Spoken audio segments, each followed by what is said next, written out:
Sesaat lagi Anda akan menyaksikan Apa Kabar Indonesia Malam, didukung oleh Le Mineral. Presiden Joko Widodo memberikan tanggapan soal kabar akan adanya 44 kementerian di Kabinet Presiden terpilih Prabowo Subianto. Jokowi menegaskan setiap presiden memiliki hak prerogatif untuk menentukan kabinetnya.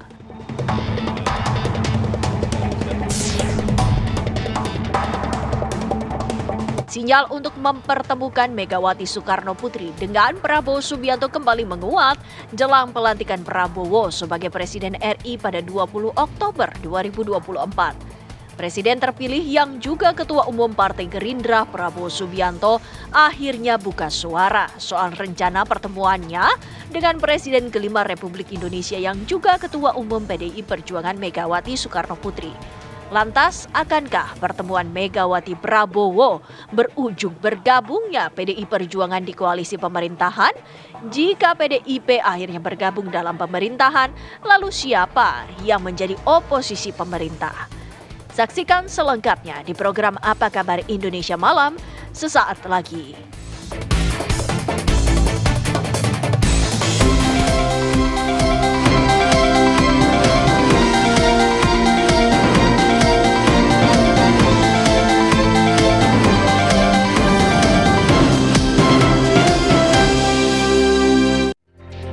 Assalamualaikum warahmatullahi wabarakatuh. Halo, selamat malam pemirsa. Apa kabar Anda hari ini? Seperti biasa, Apa Kabar Indonesia Malam menemani istirahat malam hari Anda. Saya Caca Anissa dan rekan saya Agita Malika. Pemirsa, malam hari ini saya akan membahas mengenai bagaimana kemudian komposisi kabinet pemerintahan Prabowo Gibran, pemirsa. Seperti kita ketahui bahwa ada wacana pertemuan antara Megawati Soekarno Putri dengan Presiden terpilih Prabowo Subianto.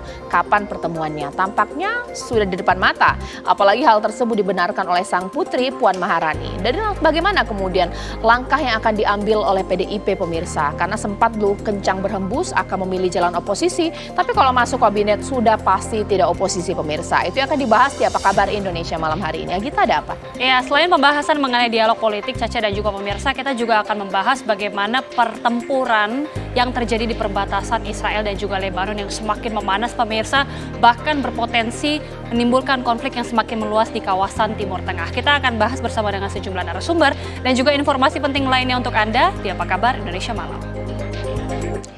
Ya, kita ke informasi yang pertama, di mana Presiden Joko Widodo memberikan tanggapan soal kabar akan adanya 44 kementerian di Kabinet Presiden terpilih Prabowo Subianto. Jokowi menegaskan setiap presiden memiliki hak prerogatif untuk menentukan kabinetnya. Bagaimana tanggapannya, Pak? Kabinet. Bagus sekali. Artinya memang kabinet yang bekerja, kabinet yang setelah dilantik nanti segera bergerak bekerja dan tidak menghabiskan waktu untuk hal yang tidak perlu. Saya kira bagus sekali. Dan kan kabinet sangat bagus sekali. Tapi Pak, jumlahnya kan lebih banyak nih Pak dibandingkan itu hak prerogatif presiden terpilih. Pak, kalau PDIP masuk gimana Pak? PDIP masuk bergabung dengan kabinet Pak Prabowo? Ditanyakan kepada presiden terpilih. Pak, soal reshuffle Kewenangan itu hak prerogatif presiden. Ibu Negara Iriana Joko Widodo berpamitan dan meminta maaf jika ada kesalahan selama 10 tahun mendampingi Presiden Joko Widodo. Hal tersebut disampaikan saat menghadiri acara penyuluhan anti narkoba bagi pelajar se-Jakarta di Jakarta International Velodrome. Melalui sektor pendidikan. Pemprov DKI Jakarta. Ibu Negara Iriana Joko Widodo beserta jajaran OASE Kabinet Indonesia Maju menghadiri acara penyuluhan pencegahan penyalahgunaan narkoba bagi pelajar se-Jakarta di Jakarta International Velodrome. Iriana membagikan sejumlah hadiah berupa tablet dan sepeda kepada siswa yang dapat menjawab pertanyaan. Pertanyaan yang diberikan seputar pengetahuan mengenai bahaya dan dampak buruk dari penyalahgunaan narkoba. Dalam acara itu, Iriana juga berpamitan sebagai ibu negara dan meminta maaf jika ada kesalahan selama 10 tahun mendampingi Presiden Joko Widodo. Saya tentu senang sekali. Saya minta maaf kalau ada salah-salah kata selama ini. Saya tanggal 20 Oktober sudah purna tugas. Saya mengucapkan terima kasih sekali dan acara ini bisa dilanjutkan periode yang akan datang. Terima kasih, maaf lahir dan batin untuk semuanya. Sukses anak-anakku semuanya. Terima kasih. Iriana berharap acara dan kegiatan positif seperti penyuluhan anti narkoba bagi pelajar dapat dilanjutkan di periode berikutnya. Acara ini dihadiri oleh 5.000 siswa SMP dan SMA se-Jakarta. Dari Jakarta, tim TV One mengabarkan.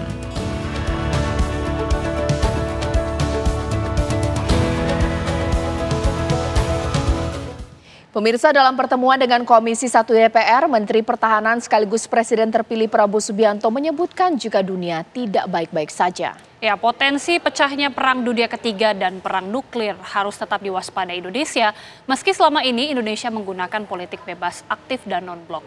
Indonesia harus kuat untuk menjaga diri sendiri. Prabowo juga mengucapkan terima kasih kepada Komisi 1 yang selalu mendukung kebijakannya sebagai Menteri Pertahanan. Berikut pernyataan selengkapnya dari Menhan Prabowo Subianto. Dunia saat ini dalam keadaan yang tidak baik-baik saja. Yang sebenarnya adalah suatu ketegangan yang sangat-sangat runcing di belahan dunia yang masih jauh, tetapi sangat berpengaruh ke seluruh dunia. Bahkan para pakar-pakar pertahanan dan strategi dunia mengatakan bahwa kita sekarang berada dalam kondisi yang sangat mendekati kemungkinan pecahnya Perang Dunia Ketiga. Kita mengerti kalau pecah Perang Dunia Ketiga akan terjadi perang nuklir. Alhamdulillah, tradisi Indonesia adalah sebagai negara non-blok yang tidak mengikuti blok manapun. Tradisi ini kita pertahankan. Namun kalau terjadi perang nuklir di dunia, walaupun kita tidak terlibat, saya kira kita akan merasakan dampaknya yang sangat berat. Kita melihat sekarang di Palestina juga mendekati suatu perang yang sangat dahsyat. Karena itulah saya sebagai Menteri Pertahanan mengucapkan terima kasih kepada Komisi 1. Saya merasa didukung sepenuhnya oleh Komisi 1. Saya terus-menerus bertahun-tahun saya peringatkan seluruh bangsa bahwa Indonesia harus kuat untuk menjaga diri kita.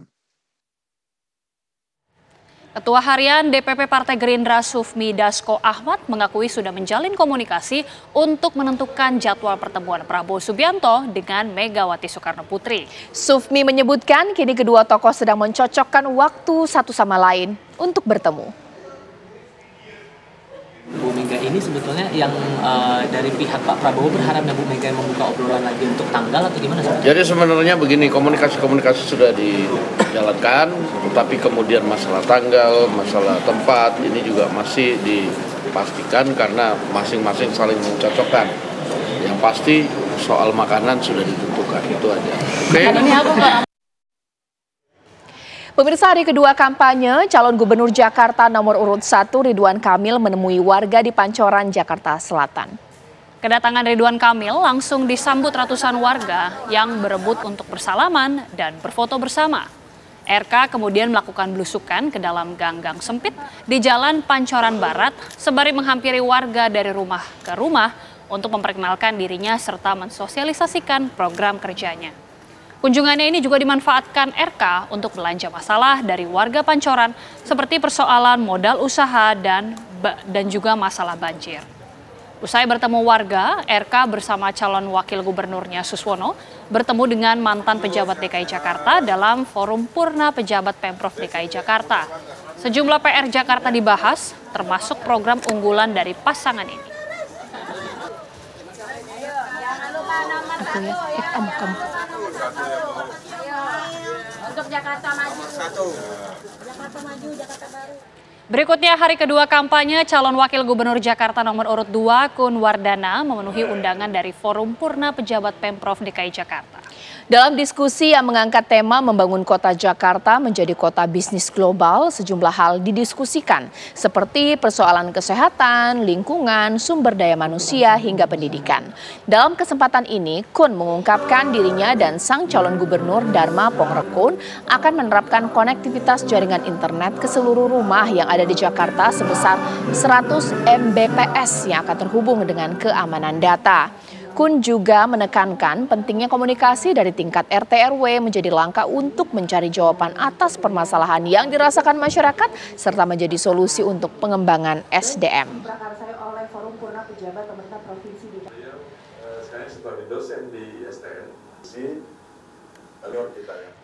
Sementara itu, hari kedua kampanye, calon wakil gubernur nomor urut 3 Rano Karno kunjungi warga di kawasan Lenteng Agung, Jakarta Selatan. Rano Karno atau yang biasa disapa Bang Dul mengunjungi warga di kawasan Lenteng Agung dengan didampingi sang istri Dewi Indriati. Rano menyempatkan diri menyapa beberapa warga untuk menyerap aspirasi dan juga keluhan dari warga sekitar. Beberapa persoalan yang dikeluhkan antara lain perihal program beasiswa anak sekolah hingga fasilitas taman bermain untuk anak-anak. Rano Karno memohon doa dan juga dukungan dari warga Lenteng Agung dan berjanji akan membenahi masalah tersebut jika terpilih menjadi pemimpin Jakarta bersama Pramono Anung. Berikan ke Anda di studio.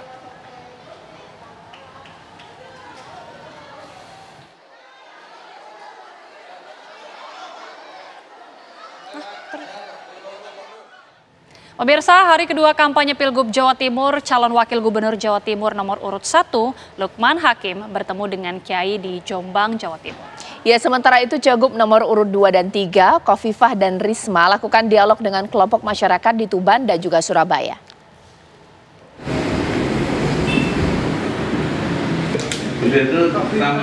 Calon wakil gubernur Jawa Timur nomor urut 1, Lukman Hakim bersilaturahmi ke gurunya Kiai Hasan yang juga pengasuh pondok pesantren Asidiyah 2 Bahrul Ulum, Tambak Beras, Jombang. Dalam kunjungannya, Lukman meminta nasihat kepada Kiai yang pernah membimbingnya saat menjadi santri. Tokoh muda kader PKB ini tidak lupa minta doa restu agar ia berhasil menang dalam Pilgub Jawa Timur 27 November mendatang. Selain minta doa restu, pasangan Luluk Nur Hamidah tersebut juga berziarah ke makam ulama-ulama besar pendiri NU di Jombang.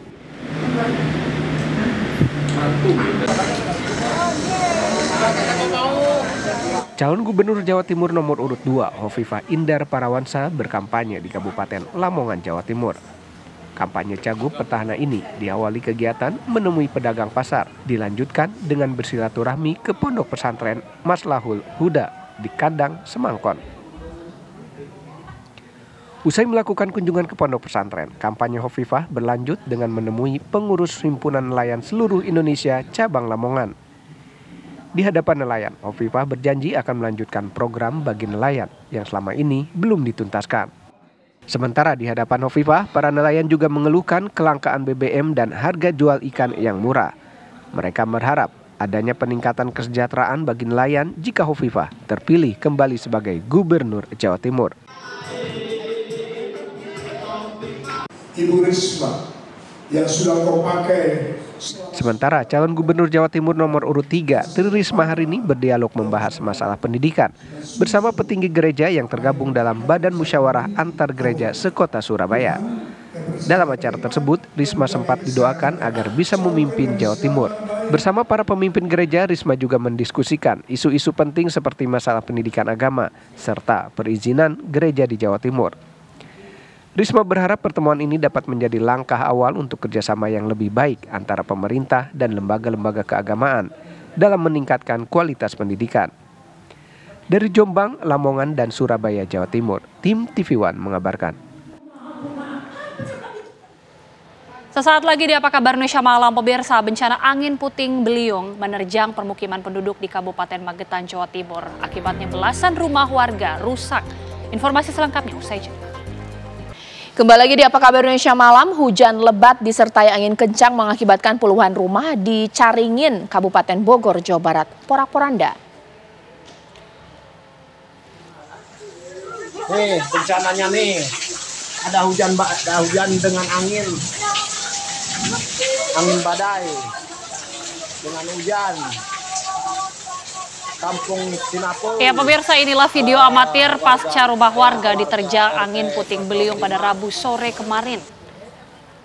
Peristiwa tersebut terjadi dalam hitungan menit, langsung memporak-porandakan 21 rumah warga.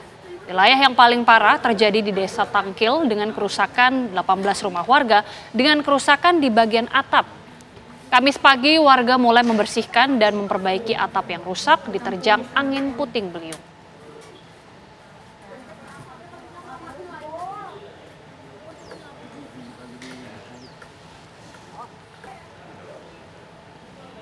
Memasuki awal musim penghujan, bencana angin puting beliung menerjang permukiman penduduk di Kabupaten Magetan, Jawa Timur. Akibatnya belasan rumah warga rusak karena atapnya beterbangan dan sebagian tertimpa pohon yang roboh. Tidak ada korban jiwa akibat musibah ini. Ya pemirsa, inilah video amatir yang direkam warga sesaat setelah kejadian di mana angin puting beliung disertai hujan lebat menerjang kawasan pemukiman penduduk di 2 desa di Kecamatan Karangrejo, Kabupaten Magetan. Selain merobohkan pohon besar di pinggir jalan, angin puting beliung juga memporak-porandakan atap rumah warga dan kanopi sejumlah pertokoan di Jalan Raya Magetan, tepatnya di Desa Kecamatan Karangrejo, Magetan. Kondisi yang sama juga terjadi di Kelurahan Manisrejo, Kecamatan Karangrejo, Magetan, di mana belasan rumah warga rusak parah dan atapnya bertebangan usai disapu angin puting beliung. Harap berhati-hati.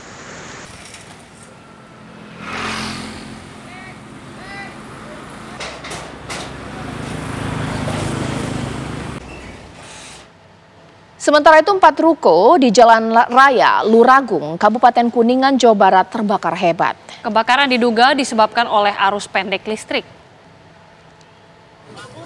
Video kebakaran hebat melanda pertokoan di Kecamatan Luragung, Kabupaten Kuningan, Jawa Barat pada Kamis pagi. Api semakin besar karena banyaknya material yang mudah terbakar, disertai angin kencang dan merembet bangunan lain. Sempat terdengar suara dentuman kencang yang berasal dari tabung gas di salah satu ruko. 4 buah ruko ludes terbakar. Dari peristiwa tersebut juga kerugian ditaksir mencapai ratusan juta rupiah.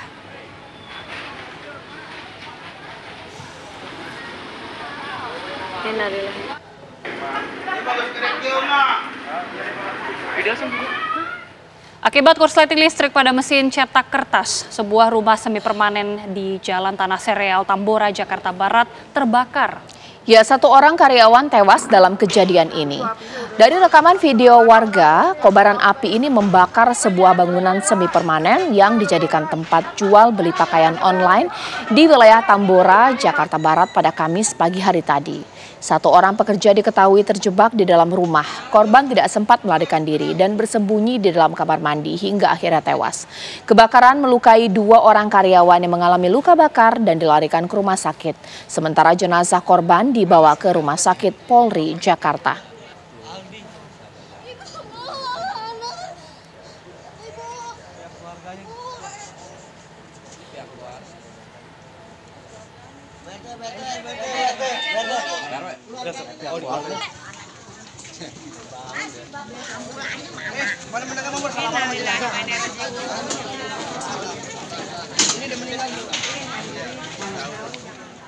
Seorang oknum guru di Gorontalo ditangkap usai video asusila dengan siswinya viral di media sosial.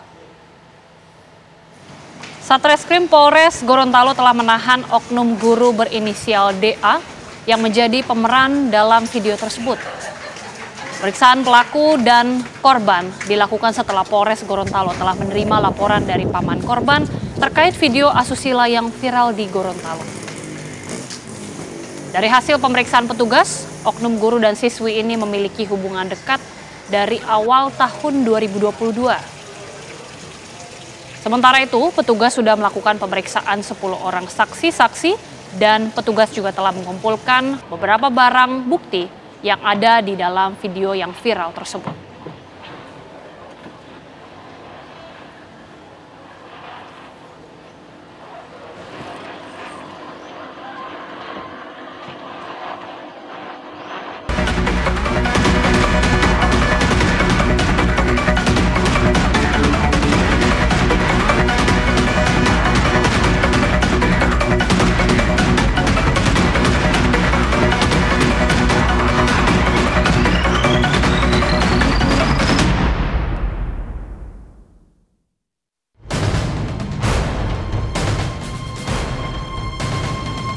Belakangan ini, sinyal untuk mempertemukan Megawati Soekarno Putri dengan Prabowo Subianto kembali menguat jelang pelantikan Prabowo sebagai Presiden RI pada 20 Oktober 2024. Teranyar, Presiden terpilih Prabowo Subianto berharap dapat segera bertemu dengan Ketua Umum PDIP Megawati Soekarno Putri. Hal itu disampaikan Prabowo saat ditemui awak media Rabu kemarin di gedung DPR RI Senayan, Jakarta. Sama Bu Mega itu kapan? Apakah akan berlangsung Pak pertemuan dengan Bu Mega?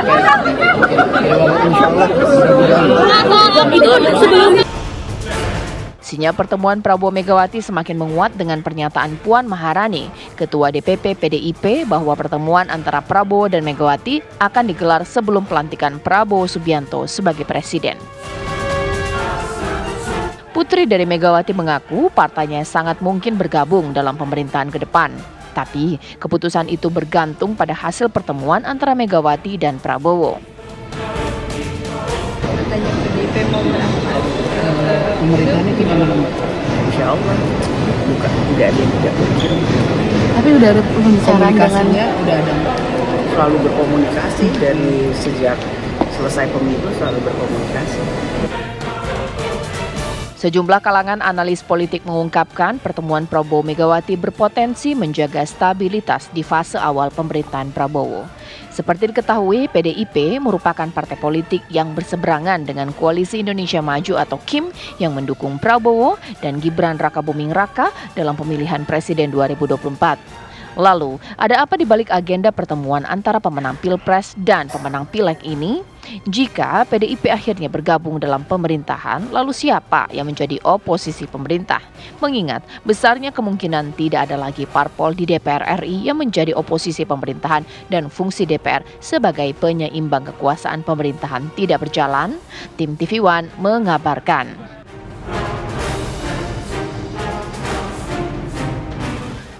Ya pemirsa, saat ini kita masih akan menunggu ya bagaimana kemudian rencana pertemuan antara Megawati dengan Prabowo Subianto. Dan kalau bertemu apakah memang mengindikasikan secara kuat bahwa akan masuk ke dalam barisan pemerintahan Prabowo Gibran yang notabene adalah koalisi gemuk pemirsa. Karena dulu sempat ada dugaan bahwa PDIP akan mengambil jalan oposisi di pemerintahan kali ini. Tapi kalau sudah bertemu, masa nggak tergoda untuk kemudian tidak beroposisi pemirsa. Itu akan saya bahas di Apa Kabar Indonesia Malam. Di studio TV One sudah hadir pengamat politik kita, Mas Adi Praitno. Selamat malam, Assalamualaikum Mas Adi Prai. Waalaikumsalam warahmatullahi wabarakatuh. Selamat malam Caca. Waalaikumsalam, dan saya sekarang akan menyapa dua narasumber saya mewakili dari dua pihak yang akan bertemu. Mulai dari Bang Daniel Ansar Simajuntak, bahkan juga Bang Andreas Parera. Selamat malam, Assalamualaikum Bapak-Bapak. Waalaikumsalam warahmatullahi wabarakatuh. Ya, saya ke Bang Andreas dulu ya. Bang Andreas, Mbak Puan kan sudah berstatement atau mengeluarkan statement. Ya, ini tampaknya udah semakin dekat ini pertemuan antara Ibu Mega dengan Pak Prabowo. Sedekat apa sih pertemuannya? Kita TV butuh dikasih tahu info ya. Nanti akan ada breaking news pastinya. Bagaimana Bang Andreas? Kalau dikasih tahu kapan persisnya nanti nggak surprise lagi Caca. Tapi kelihatan atau ya dari sinyal baik dari ya dari Teguh Umar dalam hal ini Mbak Puan sendiri sudah menyampaikan, juga ke Pak Prabowo sendiri juga memberikan sinyal bahwa kemungkinan untuk pertemuan itu sangat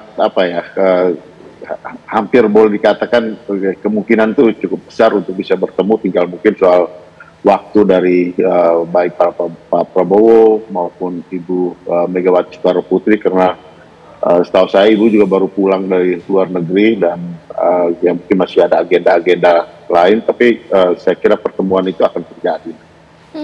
Kalau Bang Daniel seperti apa? Boleh dicek-cek agenda Pak Prabowo. Bulan ini ada yang kosong tidak? Apa jangan-jangan ini dalam waktu minggu-minggu ini seperti apa Bang Daniel? Yang jelas Pak Prabowo dan Megawati bersiap untuk bertemu Mbak Caca dalam waktu dekat. Timingnya kapan tentu nanti akan disampaikan secara langsung dan bisa dilihat oleh teman-teman media. Yang jelas kan Pak Prabowo dan Ibu Megawati memiliki hubungan yang sangat baik walaupun secara politik bisa berbeda sikap politik, bisa berbeda pilihan politik, namun secara pribadi keduanya memiliki hubungan dan komunikasi yang sangat baik, apalagi ketika keduanya harus berbicara terkait dengan kepentingan yang lebih besar, yaitu kepentingan bangsa dan negara dan kepentingan rakyat di tengah dinamika global, geopolitik dan geostrategis yang tidak mudah ke depan. Oleh sebab itu Pak Prabowo sangat berkepentingan agar semua elit bangsa, semua kelompok masyarakat itu memahami bahwasannya sekarang salah satu pilihan kita itu adalah persatuan, dalam makna adalah memahami mana yang harusnya menjadi pekerjaan kita bersama-sama dalam konteks bangsa dan negara.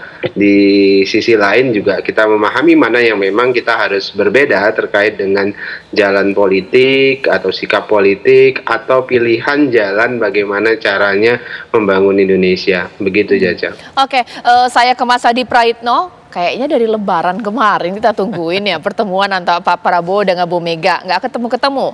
Nah, bulan ini sinyalnya bagaimana? Hilalnya bagaimana nih mungkin dari Mas Adi Praitno? Ya, saya termasuk yang meyakini sebenarnya pertemuan Prabowo dan Megawati secara formal ya. Itu tinggal nunggu waktu. Jangan-jangan memang kedua tokoh ini sudah bertemu. Cuman di balik layar nih berarti ya. Oh, enggak. Ini kan gampang bangun komunikasinya, kan tidak harus bilang ke media, tidak harus bilang ke Caca dan ke kita. Jangan-jangan sebenarnya pertemuan mereka sudah sering mereka lakukan. Jadi kalaupun toh nanti ada expose pertemuan di antara keduanya, ini semacam seremonial bahwa antara Prabowo dan Megawati adalah dua sosok yang selama ini memang tidak pernah punya jarak psikologis apapun yang dipertentangkan. Nah, orang ramai bicara tentang dua pertemuan ini bukan lagi soal bagaimana ingin menurunkan tensi politik pasca Pilpres, tapi soal kemungkinan apakah PDIP akan bergabung dengan Prabowo Subianto, tentu dengan catatan kalau ada tawaran di dalamnya. Kan itu yang kemudian ramai bicara. Karena per hari ini orang masih mempersepsikan PDIP itu sepertinya DNA politiknya adalah oposisi. Ada kecenderungan kalau kalah Pilpres, PDIP itu di luar kekuasaan, dia menjadi sparring partner yang kritis, memberikan check and balances, supaya pemerintahan kita itu ada yang kontrol. Itu per hari ini. Kalau tiba-tiba kemudian pertemuan tokoh ini dilaksanakan, maka orang pasti ramai. Ini soal kemungkinan bagaimana PDIP juga mungkin akan mau berkoalisi dengan Prabowo Subianto. Itu yang pertama aja. Tapi yang kedua, bagi saya secara prinsip sebenarnya kalaupun toh PDIP dan Prabowo atau Gerindra dan PDIP ini berkoalisi, tidak terlampau menguntungkan bagi kedua pihak. Apapun judulnya, ada segmen pemilih yang pastinya tidak puas dengan pemerintah di 5 tahun yang akan datang. Disitulah sepertinya kesempatan PDIP untuk mengkapitalisasi, mengkapling pihak-pihak yang selama ini tidak terlampau pro terhadap kekuasaan politik. Dan ini kesempatan rebound. Ketika semua partai politik berkongsi menjadi bagian dari kekuasaan pemerintah, ada space di mana pihak-pihak yang pastinya ada segmen yang tidak puas terhadap Prabowo dan Gibran, itu kemudian sangat mungkin bisa diolah sebagai captive market yang kemudian akan membuat PDIP mungkin di 2029 akan besar. Dari segi Prabowo Subianto, Gerindra, dan Kimplas tentu saja tidak terlampau menguntungkan. Karena kekuasaan itu harus dikontrol, Cak. Ada harus kekuatan politik di parlemen yang saya kira menjadi wadah untuk menyampaikan instrumen-instrumen pemikiran-pemikiran yang selama ini kebijakan politiknya itu misalnya bertabrakan dan berhadapan-hadapan dengan kepentingan rakyat.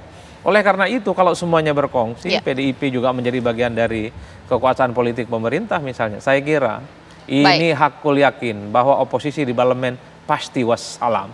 Oke, Bang Andreas boleh ditanggapi dong. Kalau Mas Adi Pray menganalisis sebenarnya kalau bertemu dan kemudian berkoalisi ini tidak menguntungkan posisinya untuk PDIP.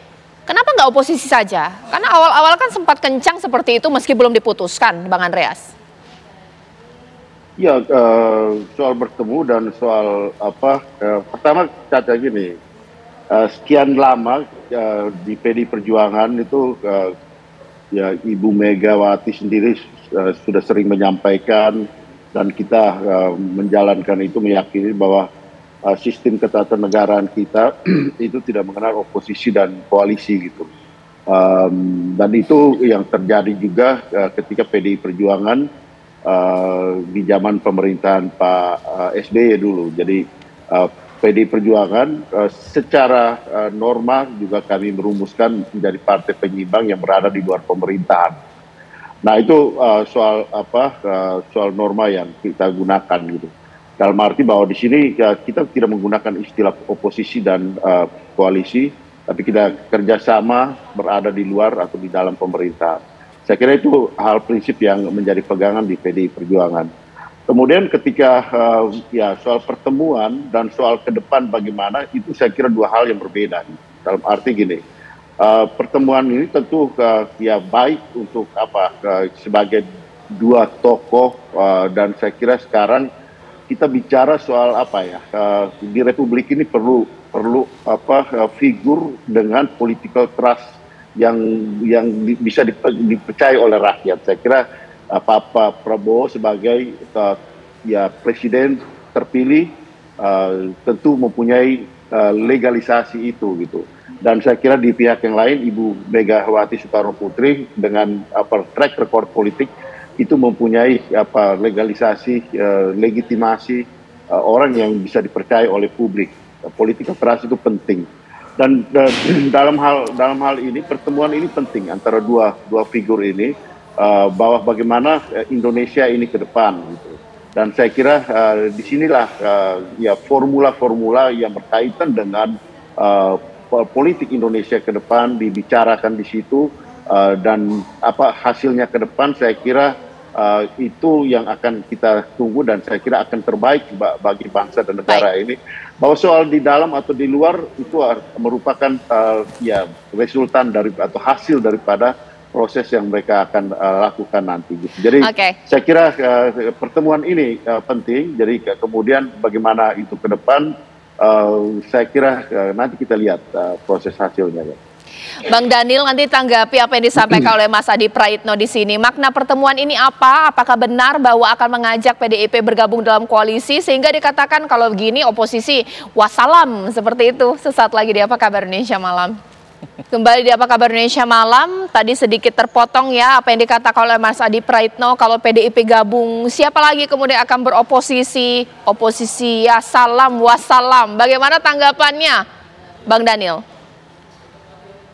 Iya, yang jelas tadi seperti dijelaskan juga terkait dengan sikap PDI Perjuangan yang juga dijelaskan Bang Andreas tadi, kita memang secara formal tidak mengenal struktur oposisi atau koalisi dalam sistem politik kita. Yang ada adalah bekerja sama, tapi apakah bekerja sama itu kemudian dimaknai di dalam atau di luar pemerintahan, itu adalah hal yang berbeda. Prinsipnya adalah sebenarnya dalam konteks pertemuan Pak Prabowo dan Bu Megawati, saya sering menyebutkan ini adalah upaya membangun mutual understanding. Mutual understanding itu maknanya adalah ke depan tantangan-tantangan global itu tidak mudah. Rumah Indonesia ini itu harus dijaga dengan kekompakan dan kerukunan seluruh anggota keluarga di dalam rumah Indonesia ini. Kenapa? Karena ada tantangan yang tidak mudah yang menjadi ancaman dari luar, misalnya terkait dengan dinamika global atau geopolitik dan geostrategis yang tidak menentu. Nah, upaya membangun kesadaran itu yang sedang dan terus dilakukan oleh Pak Prabowo. Karena tantangan ke depan itu tidak mudah dan kita butuh kekompakan dan kerukunan di dalam negeri. Nah, terkait sikap politik, pilihan politik, tentu itu hal yang berbeda. Tentu kita menghormati misalnya bila nanti PDIP berada di luar pemerintahan atau bersama di dalam pemerintahan. Dan itu yang pasti tidak mengurangi proses check and balances kita misalnya di parlemen maupun di luar parlemen. Kelompok masyarakat sipil dan sebagainya memiliki ruang yang sangat luas untuk melakukan tugas-tugas sebagai pressure group. Kira-kira begitu, Caca. Mas Adi Prai, saya nggak kebayang ya, apakah benar nanti semuanya akan tidak ada yang berkoalisi. Ibaratnya kalau di parlemen nanti dengan kabinetnya semua partai politik masuk, seluruhnya kabinet itu pro kepada pemerintah. Ibaratnya goyang poco-poco, ini semua selaras semua ini, bukan yang lebih baik atau seperti apa? Ya saya kira memang kekuasaan politik itu harus dikontrol, Caca, karena pasti ada saja kebijakan politik yang tidak pro dengan rakyat. Pasti ada saja kebijakan-kebijakan yang menimbulkan resistensi dan perlawanan dari masyarakat. Karenanya oposisi di parlemen menjadi penting karena anggota dewan itu adalah supremasi yang kemudian diberikan oleh pemilih, oleh rakyat untuk menyampaikan hal-hal yang selama ini menjadi perjuangan yang ada di bawah ya. Kalau kemudian 100% kekuatan politik di parlemen bergabung dengan pemerintah, ini yang saya sebutkan bahwa kebijakan apapun nantinya, sekalipun dia itu menimbulkan kekisruhan dan tidak pro dengan rakyat, pasti akan disahkan. Tak ada ceritanya di mana partai-partai yang berkoalisi dengan pemerintah, dia melawan kekuasaan politik. Contoh, ketika ada kenaikan BBM, tak satu pun di antara mereka yang menolak. Ketika ada undang-undang yang misalnya terkait dengan revisi undang-undang KPK, undang-undang ITE, tentang KUHP, terkait dengan cipta kerja, semuanya samikna watona, tegak lurus. Nggak ada yang kemudian berani memberikan perlawanan politik. Artinya apa? Posisi politik per hari ini itu menentukan sikap politik. Kalau dia menjadi bagian dari kekuasaan pemerintah, nggak mungkin melawan secara terbuka kebijakan politik pemerintah. Apa yang dilakukan PKS dan Demokrat beberapa waktu yang lalu, karena berada di luar. Seringkali berseberangan dengan pemerintah. Tapi ketika PKS mulai akrab dengan Prabowo, kemudian ketika Demokrat juga mendapatkan kekuasaan politik, sikap kritisnya hilang. Ini yang saya kira bahwa betul oposisi tidak ada, dan oposisi juga tidak harus diformalkan. Yang paling penting adalah tak ada ceritanya kalau semua partai politik menjadi kekuasaan, dia akan melawan kebijakan politik pemerintah. Udah itu aja judulnya. Bang Andreas, betul tuh kalau nanti bertemu kemudian dapat jatah kursi menteri, tidak akan kritis lagi, tunduk dengan pemerintahan Prabowo Gibran, PDIP? Semua yang dikatakan oleh Mas Ade itu pernah kami lewati dalam perjalanan politik di Republik ini gitu. Jadi ya kita tidak bicara soal apa ya oposisi atau memaksakan bicara dengan menggunakan termin oposisi dan koalisi, tapi kita bicarakan sekarang ini bagaimana pertemuan, kalaupun pertemuan itu adalah pertemuan yang penting, dan saya sepakat dengan apa yang disampaikan oleh Mas Daniel tadi gitu, bahwa bagaimana ya dua tokoh yang mempunyai legitimasi politik yang kuat ini bertemu untuk melihat persoalan-persoalan dan tantangan kebangsaan ini. Saya kira berbeda, artinya pertemuan antara katakanlah tokoh-tokoh politik lain datang bertemu dengan Pak Prabowo, orang langsung mengasosiasikan dengan kursi di kabinet. Saya kira itu tidak terjadi pada Ibu Mega gitu. Karena bukan karakter dari seorang Ibu Megawati Soekarno Putri yang melihat kekuasaan itu sebagai kekuasaan dalam arti kursi pemerintahan, kekuasaan itu sebagai target dan tujuan dari dalam berpolitik gitu. Tapi bagaimana kita menggunakan kekuasaan itu untuk kepentingan bangsa dan negara. Saya kira itu makna yang jauh lebih penting ketimbang kita melihat kursi-kursi di kabinet. Dan saya kira pertemuan itu lebih mengartikan itu ketimbang kita mengartikan dengan cara berpikir yang sederhana bahwa itu artinya adalah kursi di kabinet. Gitu. Kalau Bang Daniel boleh ditanggapi, sebenarnya keinginan untuk mengajak ini apakah memang benar karena tipe dari Pak Prabowo ingin tidak mau ada musuh dalam pemerintahannya, ataukah jangan-jangan tidak mau ada kritik dalam pemerintahannya? Semua harus sejalan. Bagaimana Bang Daniel? Prinsip pemerintahan Pak Prabowo adalah prinsip kolaboratif, Mbak Caca. Tapi prinsip kolaboratif itu bukan kemudian bermakna Pak Prabowo ingin menegasikan atau menghindari kritik. Kritik itu tetap harus hadir dan diberikan ruang yang seluas-luasnya tentu bisa datang dari partai politik yang berasal dari luar pemerintahan atau dari kelompok masyarakat sipil dan sebagainya. Dan prinsip kan sederhana sebenarnya. Bila di dalam pemerintahan tentu cara mengkritiknya berbisik gitu, dalam tanda kutip begitu, berbisik, kalau kemudian di luar pemerintahan tentu berteriak, itu hal yang wajar saja. Jadi dinamika dialektika misalnya terkait dengan kritik apabila di dalam pemerintahan, maka prosesnya adalah dialektika, debat yang ada di forum-forum internal pemerintahan. Tapi kalau kemudian di luar pemerintahan, dialektika dan kritiknya itu terjadi di ruang publik yang terbuka. Itu kalau terkait dengan kritik apakah di dalam pemerintahan atau di luar pemerintahan.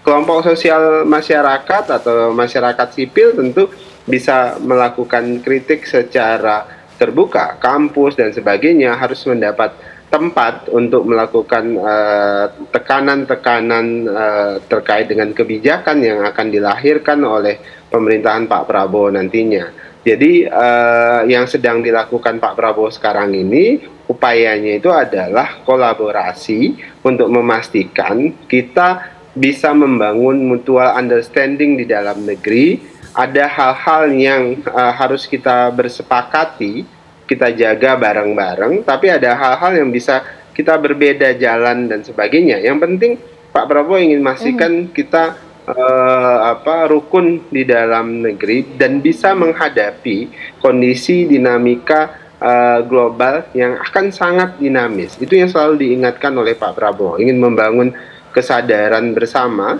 bahwasannya dinamika 5 tahun ke depan di tingkat global itu pasti tidak mudah.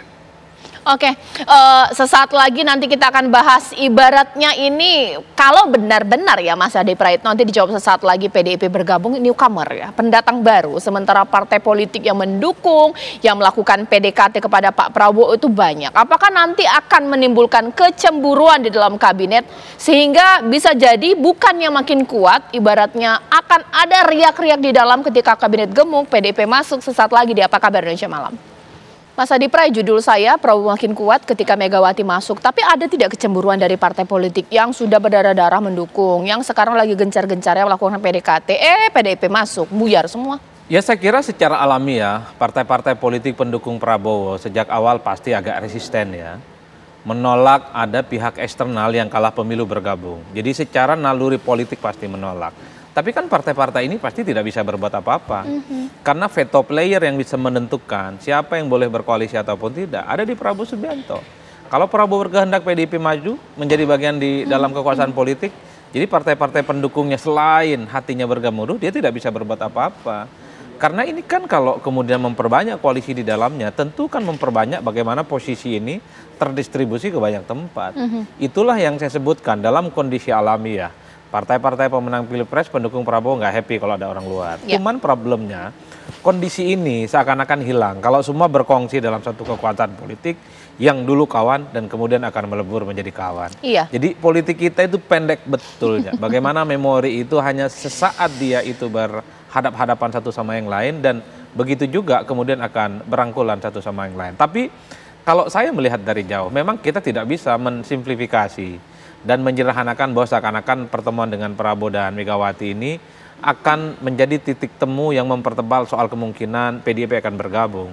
Kalau saya sih berharap ini hanya sebatas untuk memberikan satu kesan politik bahwa Prabowo dan Megawati tidak akan ada persoalan apapun. Kalau kita yang melihat dari jauh tentu berharap ada partai seperti PDIP masih di luar kekuasaan.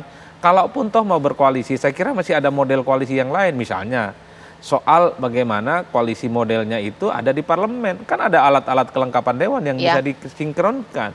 Ini yang saya kira, saya sejak awal mengatakan kalau kemudian PDIP dan Gerindra berkoalisi, saya kira ini sama-sama tidak menguntungkan. Karena tidak ada yang ngontrol, yang kedua PDIP akan kehilangan kesempatan untuk mengkapitalisasi pihak-pihak yang selama ini pastinya tidak akan puas terhadap pemerintahan Prabowo dan Gibran di masa yang akan datang. Oleh karena itu bagi saya, inilah repotnya dalam sistem presidensialisme multipartai itu. Konon dalam sistem presidensial multipartai ekstrem seperti Indonesia, koalisinya itu tidak ada yang permanen.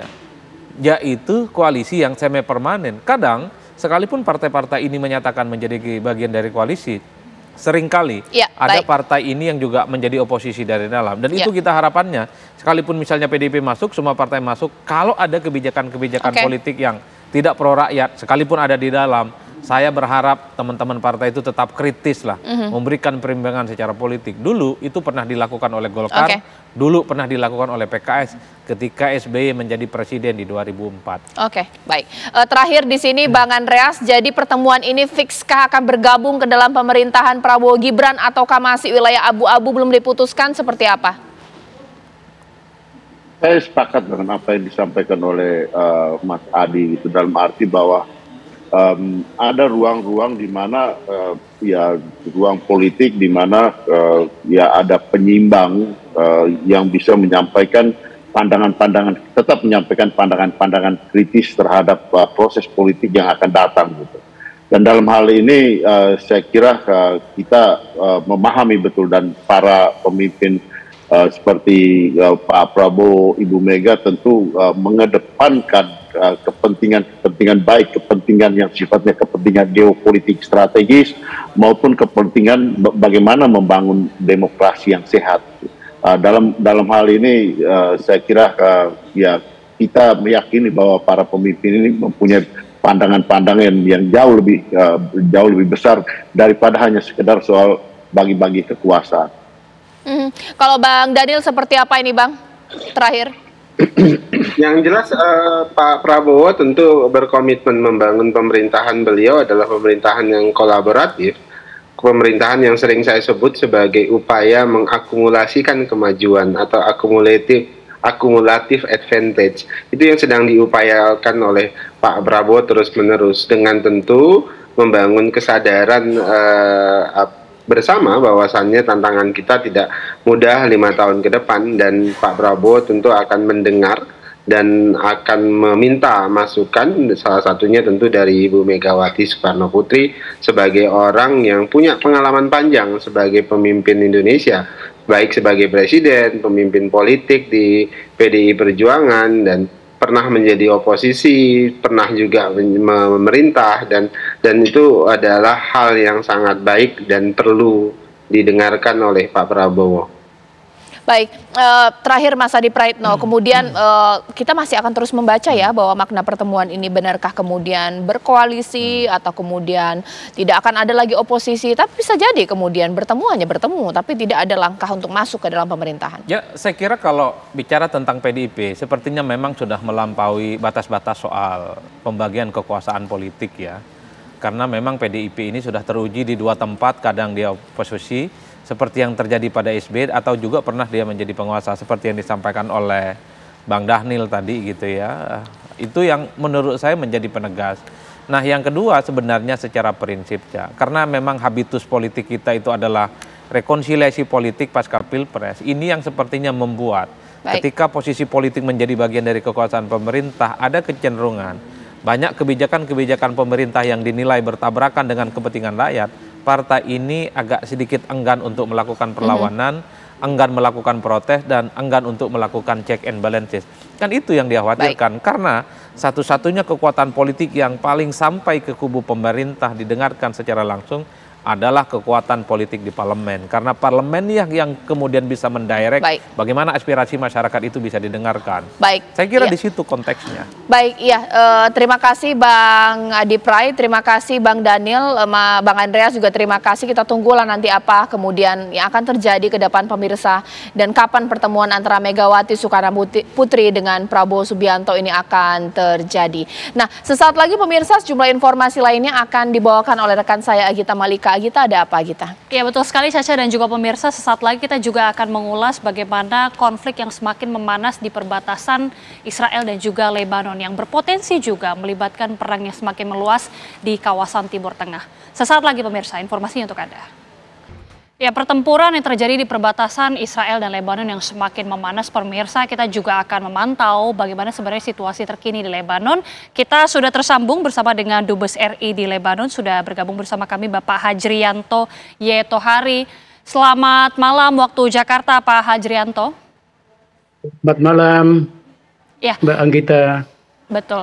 Pak Hajrianto, kita ingin mengkonfirmasi kembali dan ingin mengupdate bagaimana sebenarnya situasi terkini di Lebanon saat ini. Informasinya warga ini sudah mulai berangsur bahkan keluar dari Lebanon. Tapi seperti apa Pak situasi terkini? Ya, sebetulnya kalau gelombang eksodus warga negara Libanon itu sudah agak lama ya terjadi, tetapi tidak secara masif. Nah, sekarang ini yang terjadi adalah arus dua tahap, ya, dua gelombang. Gelombang yang pertama itu adalah arus masyarakat Libanon dari perbatasan, wilayah perbatasan, yang sekarang menjadi sasaran utama serangan-serangan Israel, baik dengan rudal, roket, maupun drone, dan bahkan mulai hari kemarin itu dilakukan dengan pesawat-pesawat tempur, dengan sasaran terutama di wilayah perbatasan sampai perbatasan Sungai Litani, itu kira-kira 41 km dari perbatasan. Nah, masyarakat itu kosong di wilayah perbatasan itu sudah lama kosong, dan sekarang sekitar 10-20 km dari perbatasan terjadi arus masyarakat mengalir ke kota Beirut. Itu gelombang yang pertama. Jadi Beirut itu menjadi ibu kota yang sekaligus sekarang menjadi tempat lari dari tempat mengamankan diri bagi masyarakat di wilayah perbatasan. Dan gelombang yang kedua adalah masyarakat pergi meninggalkan Libanon, terutama melalui wilayah darat, di mana satu-satunya yang paling dekat adalah ke wilayah Suriah. Maka arus gelombang masyarakat Libanon dari Beirut ke Damaskus sekarang menjadi sangat padat, dan perlu diketahui jarak antara Beirut ke Damaskus, Damaskus itu ibu kota Suriah, itu kira-kira dengan mobil kalau tanpa hambatan itu sekitar hampir 2 jam saja. Hampir 2 jam saja. Sementara alternatif yang lain yaitu Libanon ke wilayah Turki melalui menyusuri pantai dari Beirut, Byblos, Tripoli, nanti masuk ke wilayah Suriah, Tartus, Hom, Latakia, baru kemudian masuk ke wilayah Turki, itu membutuhkan waktu minimal 4,5 jam. Itu baru memasuki wilayah Suriah di sisi sebelah utara. Nah, maka dari itu memang alternatif yang paling utama bagi rakyat Libanon untuk menyelamatkan diri, baik sebagai sebuah evakuasi diri maupun evakuasi oleh pemerintah, itu adalah memasuki wilayah Suriah melalui perbatasan di Masna. Jarak Beirut ke perbatasan Masna itu sekitar 1/4 jam. Lalu Masna ke Damaskus sekitar 35 sampai 45 menit.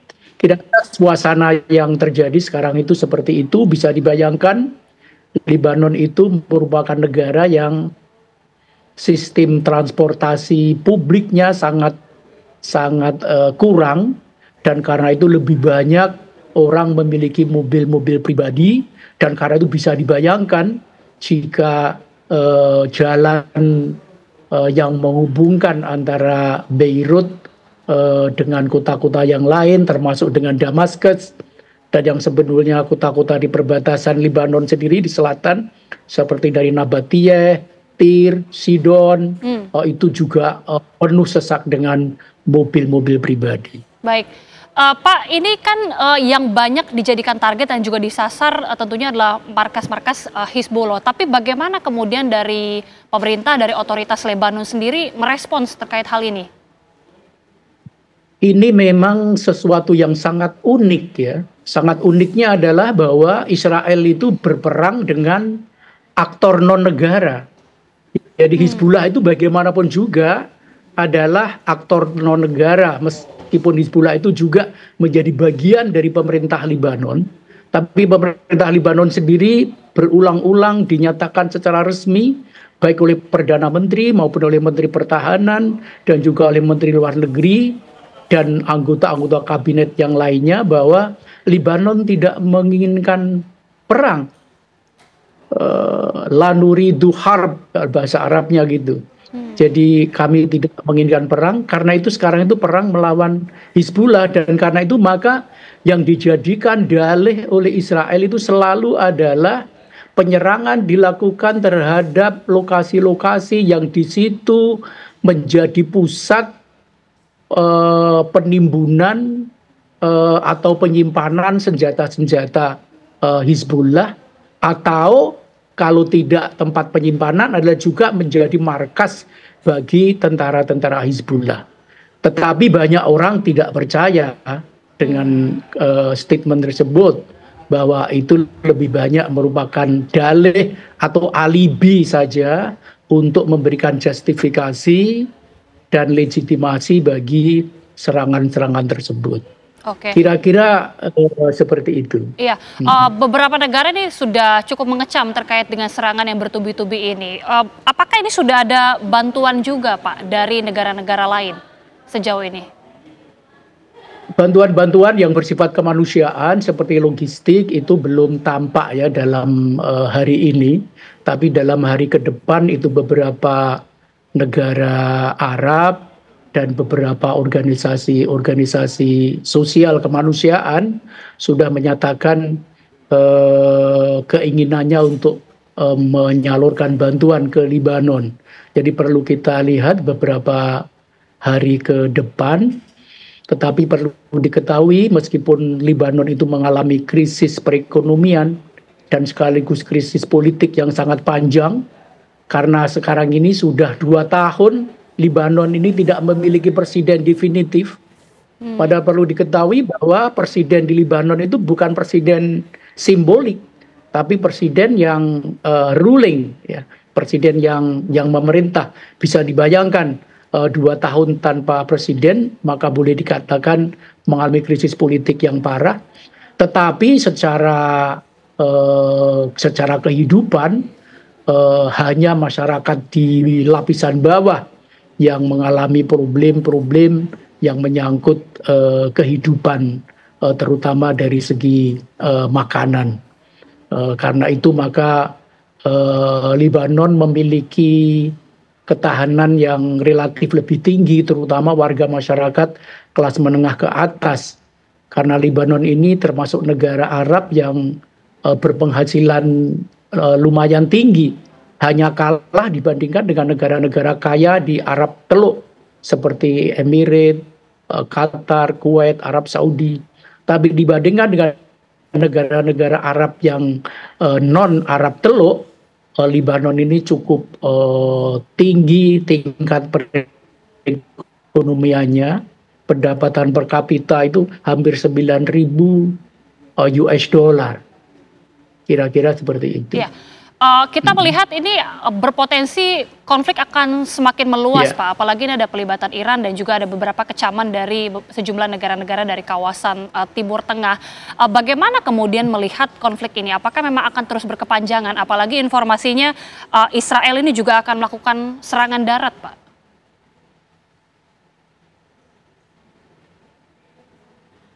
Ya, kalau sampai terjadi serangan darat, karena selama ini memang serangan yang dilakukan oleh Israel adalah serangan udara, karena perlu diketahui di darat itu ada pasukan pemelihara perdamaian peacekeeper yang berjumlah 11.500 di perbatasan Libanon Israel. Maka dari itu serangan dilakukan melalui udara. Dan jika sampai terjadi serangan darat, maka tentu memiliki implikasi yang jauh lebih luas lagi. Dan oleh karena itu pada hari-hari ini langkah-langkah bahkan manuver-manuver diplomatik itu dilakukan oleh banyak negara, terutama oleh negara-negara Eropa, dalam hal ini Perancis. Perancis itu negara yang memiliki hubungan yang sangat istimewa dengan Libanon, tapi juga memiliki hubungan yang baik dengan Israel, karena Libanon itu dulu berdasarkan mandat Liga Bangsa-Bangsa pada masa akhir Perang Dunia Kedua, pada masa akhir Perang Dunia Pertama maksud saya, itu menjadi daerah mandat Perancis bersama-sama dengan Suriah. Termasuk langkah-langkah diplomatik adalah dari Amerika dan beberapa negara Arab yang sangat aktif, itu juga sedang melakukan langkah-langkah untuk mencari penyelesaian diplomatik bagi konflik yang sekarang sudah diambang perang yang bersifat perang yang betul-betul peperangan ini. Karena itu kita berharap langkah-langkah diplomatik itu dapat diteruskan, dan seperti kita ketahui sekarang United Nations juga sedang melakukan sidang di New York. Saya rasa itu forum yang di situ banyak bertemu negara-negara besar di dunia ini untuk membicarakan perang Israel Lebanon ini. Karena perlu Mbak kita catat bahwa ini harus dicatat tebal bahwa wilayah Lebanon dan sekitarnya itu merupakan wilayah-wilayah proksi dari kekuatan-kekuatan adidaya dunia maupun adidaya regional. Jangan lupa itu. Jadi kekuatan-kekuatan adidaya dunia itu bermain dengan proksi-proksinya, sebagaimana juga kekuatan-kekuatan adidaya regional Timur Tengah. Oke, terakhir Pak, bagaimana kemudian untuk WNI di sana? Apakah ini sudah ada himbauan juga dari KBRI Lebanon untuk WNI di sana seperti apa, Pak? Ya, Mbak Agita, alhamdulillah berdasarkan kajian-kajian kita, permenungan kita, dan pengamatan kita yang kita lakukan setiap hari, sejak bulan akhir Juli kita sudah menetapkan wilayah Lebanon itu menjadi siaga 1. Sebelumnya kita menetapkan wilayah perbatasan itu siaga 1, sementara Beirut dan sekitarnya itu siaga 2. Awal Agustus kita menetapkan keputusan perwakilan Indonesia yang kemudian disetujui oleh Menteri Luar Negeri di Jakarta, menetapkan seluruh Lebanon itu berada pada status siaga 1, dan karena itu warga negara harus dievakuasi. Sebelumnya karena di wilayah perbatasan yang statusnya siaga 1, warga negara Indonesia yang berada di perbatasan kita ambil, kita bawa, kita amankan, kita evakuasi ke shelter KBRI Beirut. Baik. Tapi setelah seluruh Lebanon status siaga 1, maka kita menerapkan evakuasi warga negara Indonesia, dan kita memulai evakuasi memulangkan ke tanah air pada tanggal 18 dan 19 Agustus untuk gelombang pertama. Dan kemudian tanggal 21 itu gelombang kedua, tanggal 23 itu gelombang ketiga, dan kita sekarang sedang mempersiapkan gelombang yang keempat. Baik. Mbak Agita, perlu dicatat sekali lagi bahwa evakuasi sebagaimana kesepakatan antara KBRI Beirut dan pemerintah pusat dilakukan secara low-key. Low-key itu artinya evakuasi secara tidak gaduh, tetapi secara tenang melalui penerbangan komersial yang tidak menimbulkan gejolak di tengah masyarakat. Insya Allah warga negara Indonesia dapat kita amankan semuanya.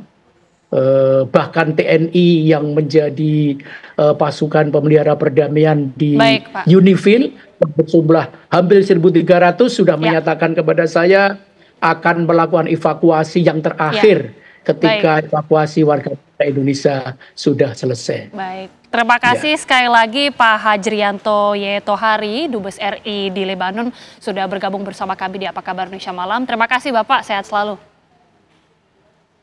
Ya, sama-sama, sehat selalu. Baik. Dan pemirsa, untuk menakar bagaimana kemudian eskalasi konflik yang terjadi khususnya di perbatasan Israel atau di perbatasan Israel dan juga Lebanon, kita sudah bergabung tentunya bersama dengan pengamat Timur Tengah, Bapak Smith Al-Hadar. Selamat malam, Pak Smith Al-Hadar. Dan juga tentunya bergabung secara virtual analis Timur Tengah, Bang Faisal atau Mas Faisal Assegaf yang nanti akan bergabung bersama kita. Tapi Pak Smith, tadi kita sudah mendengar ya bagaimana pernyataan langsung dari Pak Dubes situasi terkini di Lebanon dan bahkan ada isu invasi darat dari pasukan Israel di wilayah Lebanon. Ini artinya eskalasi semakin mengkhawatirkan. Apakah ini akan terjadi dalam waktu yang cukup berkepanjangan nih serangan ini? Kalau berkepanjangan iya, tapi kalau bilang serangan darat, saya tidak percaya. Karena gini, Hizbullah itu kekuatan militernya jauh lebih besar dari Hamas.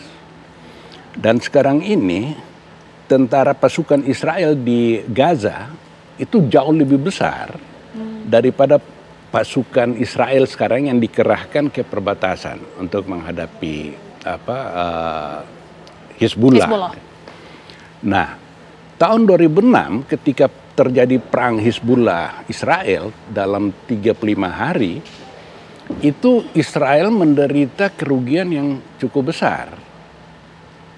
Oleh karena itu, sekarang Hizbullah itu punya kekuatan militer yang lebih besar, baik personal maupun persenjataan, dan dia juga mempunyai terowongan-terowongan seperti di Gaza. Gitu.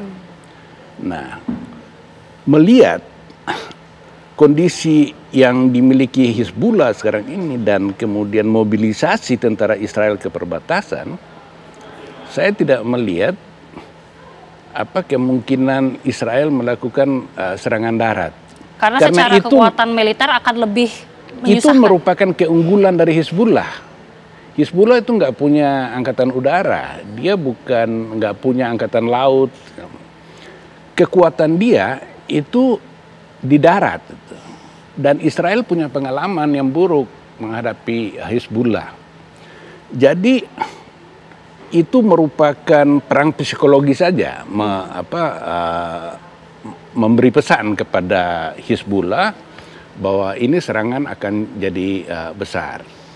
Karena perang di Lebanon sekarang ini tidak bisa dilepaskan dari keinginan Perdana Menteri Israel Benjamin Netanyahu. Dia perlu perang ini. Karena apa? Perang di Lebanon sekarang ini tidak bisa dipisahkan dari perang di Gaza. Ya. Nah, perang di Gaza sudah berlangsung 1 tahun. Nah, 3 tujuan perang Israel di Gaza itu, yaitu pertama melumatkan Hamas, sehingga dia tidak lagi mempunyai kekuatan militer dan kekuatan politik untuk memerintah Gaza. Yang kedua, membebaskan sandera Yahudi yang masih ditahan di Gaza secara kekerasan. Yang ketiga, mendirikan pemerintahan baru, entitas Palestina yang non-Hamas dan non-Fatah. Dan 3 tujuan perang di Israel sekarang ini, 3 tujuan perang Israel di Gaza itu tidak tercapai sekarang ini. Nah, ini membahayakan kekuasaan Netanyahu. Oleh karena itu, dia perlu perang baru di Lebanon. Dan ini adalah suatu perangkap. Dia menginginkan agar provokasi yang dia lakukan terhadap Lebanon ini akan memancing Iran untuk terlibat. Nah, itu dia. Ini kan kemudian akan memancing Iran juga dan bahkan ada kecaman juga dari sejumlah negara-negara di kawasan Timur Tengah. Bagaimana kemudian menakar ini akan semakin meluas tentunya di wilayah kawasan Timur Tengah dan juga melibatkan negara-negara lain. Nanti kita akan kembali mendiskusikannya usai jeda dan juga nanti akan bergabung bersama kita atau sudah bergabung bersama kita Mas Faisal Assegaf langsung dari Beirut, Lebanon. Nanti usai jeda pemirsa kita akan kembali melanjutkan perbincangan sesaat lagi. Dan sudah bergabung bersama kami analis Timur Tengah langsung dari Beirut, Lebanon, Mas Faisal Assegaf. Mas Faisal, selamat malam waktu Jakarta.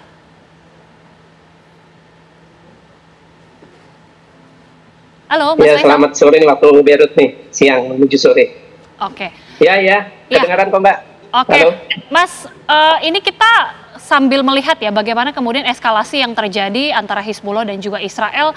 Bagaimana sih kemudian melihat dari kekuatan militer Hizbullah sendiri sejauh ini, Mas? Dan bagaimana kemudian untuk menakar juga ada banyak kecaman dari sejumlah negara-negara di wilayah Timur Tengah melihat serangan yang bertubi-tubi ini?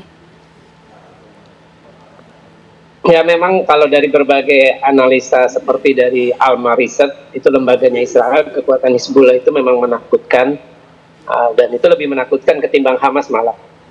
Itu perkiraan terus juga dari CSIS bahwa mereka bisa menembakkan kalau perang terjadi, perang terbuka dan Israel terjadi, itu menurut analisis mereka, Hizbullah bisa menembakkan sekitar 1.000 roket per hari ke arah Israel. Nah, tapi memang yang kita lihat sekarang ini, Hizbullah baru beberapa kali saja menembakkan peluru kendali jarak jauhnya. Biasanya yang dipakai itu untuk menggunakan roket Katyusha, roket lama, buatan lama. Oke. Bagaimana kemudian melihat kecaman langsung juga dari sejumlah negara-negara di kawasan Timur Tengah, termasuk bahkan Indonesia juga mengecam terkait dengan serangan ini? Ya memang benar, karena kan ini serangan ini sama saja memperluas konflik yang di jalur perang Gaza sendiri belum selesai, ini diperluas untuk sampai ke Lebanon. Ini bakal makin berbahaya karena kan aliansi Hamas, Jihad Islam, Hizbullah, terus Al-Husyun di Yaman, kemudian Kataib Hizbullah di Irak, itu sama-sama ikut membela, termasuk selama ini membela Hamas. Nah, dengan makin memperluas ini, maka akan makin memperluas konflik, dan itu makin sulit untuk mencapai perdamaian, terutama juga di Gaza itu sendiri. Oke, saya kembali ke Pak Smith. Tadi sempat mengatakan bahwa ini diharapkan juga bisa memprovokasi Iran untuk bisa terlibat langsung. Mungkinkah ini memang juga akan terjadi? Karena kalau kita melihat dari Garda Revolusi Iran juga sedang dikawal ketat, dijaga ketat sekali, mengingat sangat dikhawatirkan tentunya ada banyak mata-mata dan juga para pengkhianat begitu. Ya, tadinya saya mengira bahwa Iran mungkin akan membalas. Nah, tapi kemarin saya mengikuti pidatonya Presiden Masoud Pezeshkian, Presiden Iran yang baru terpilih dari kubu reformis. Pidatonya cukup mengejutkan saya karena sangat moderat. Memang dia mengecam Israel atas genosida yang dilakukan di Gaza maupun serangan terhadap Lebanon. Namun pada saat bersamaan dia menyatakan bahwa Iran membuka diri untuk berteman dengan negara manapun. Artinya politik detente yang dia lakukan. Dan dia juga menyatakan siap berunding dengan negara-negara kekuatan dunia, 6 kekuatan dunia itu terkait program nuklirnya. Nah, dia sama sekali tidak menyinggung mengenai kemungkinan Iran akan membela Hizbullah di Lebanon. Dan Hizbullah ini, berdirinya Hizbullah itu disponsori oleh Iran tahun 83. Sehingga dibandingkan dengan proksi-proksi Iran yang lain di Timur Tengah, Hizbullah ini jauh lebih penting bagi Iran. Tetapi dalam pidato Pezeshkian itu, Presiden Iran itu tidak mengindikasikan bahwa Iran akan ikut terlibat. Nah, tapi perlu kita ingat, karena Iran memahami betul bahwa keterlibatan Iran dalam membantu Hizbullah merupakan kepentingan Israel. Karena kalau Iran bantu, Amerika Serikat sudah pasti bantu. Amerika Serikat sudah meningkatkan aset militernya di Timur Tengah. Dan menjelang pemilu di Amerika Serikat pada 5 November mendatang, tinggal 1,5 bulan lagi, itu semua calon presiden dan presiden Amerika Serikat itu berkepentingan melindungi Israel untuk kemungkinan memenangkan Pilpres mendatang. Baik, kita akan lihat ya bagaimana dinamika ke depannya. Tapi terakhir Mas Faisal, ini bagaimana melihat eskalasi dari konflik ini? Apakah memang akan semakin memanas dan berlangsung panjang, Mas Faisal? Ya, selama perang Gaza masih berlangsung ya konflik akan terus memanas. Tapi apakah Hizbullah itu, terakhir itu kan ada tawaran proposal damai dari Amerika dengan Perancis, tapi Netanyahu sudah bilang bahwa dia tidak mau merespon proposal itu dan akan melanjutkan perang, karena tujuan dari dia itu adalah untuk mengembalikan para pemukim Israel yang di wilayah utara yang selama ini mengungsi akibat serangan lintas batas yang dilakukan Hizbullah. Jadi kalau saya berpikir selama perang Gaza masih berlangsung, maka konflik akan terus memanas dan ada potensi untuk meluas. Karena kan Hizbullah juga dari sejak 8 Oktober tahun lalu sudah menyatakan dia menyerang wilayah utara Israel sebagai bentuk solidaritas terhadap warga Palestina di jalur Gaza yang sedang dibantai oleh Israel. Baik, terima kasih sekali lagi Mas Faisal, terima kasih juga Pak Smith Al-Hadar sudah bergabung bersama kami di Apa Kabar Indonesia Malam. Terima kasih, selamat malam. Dan pemirsa, informasi tadi juga sekaligus menutup perjumpaan kita di Apa Kabar Indonesia Malam. Baik, benar sekali Agita dan juga pemirsa, jangan lupa untuk menyaksikan Dua Sisi bersama Dwi Anggia dengan judul Kasus Kematian Vina, Pertarungan Belum Usai. Saya Caca Anissa. Dan saya Agita Mahlika mengucapkan terima kasih atas kebersamaan Anda. Selamat malam, sampai jumpa.